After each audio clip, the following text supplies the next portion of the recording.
Welcome sa Dolomite Beach. Dito nga po yan sa may Manila Bay or dito po yan sa may Baywalk. Ito pang Baywalk dito po sa Manila Bay na napakaganda po. Ala Boracay po at ganun din po ang buhangin na napakaganda at napakaputi.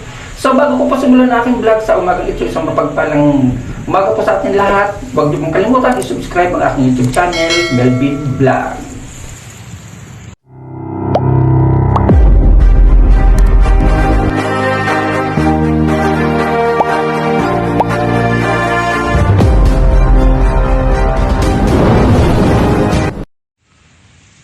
So ito mga kapatid, na dito po tayo ngayon sa Dolomite Beach. Dito nga po yan sa may Ross Boulevard na sa may Maynila po mga kapatid.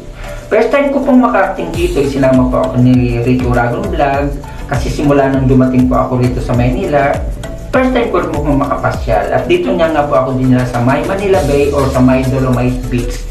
Isa sa pinagmamalaki ng Maynila, ito nga po ang Dolomite Beach na napakaganda rin po talaga. Magandang pasyalan, napakaputi ng buhangin at napakalinis po. Malinis din po ang kapaligiran. Ganun din po ang dagat na napakalinaw po mga kapatid. Ayun po nakikita nyo, marami rin namamasyal kasi gawa ng medyo tanghali na po itong aming pamamasyal dito. At hindi naman po karamihan ang namamasyal sa tanghaling ito.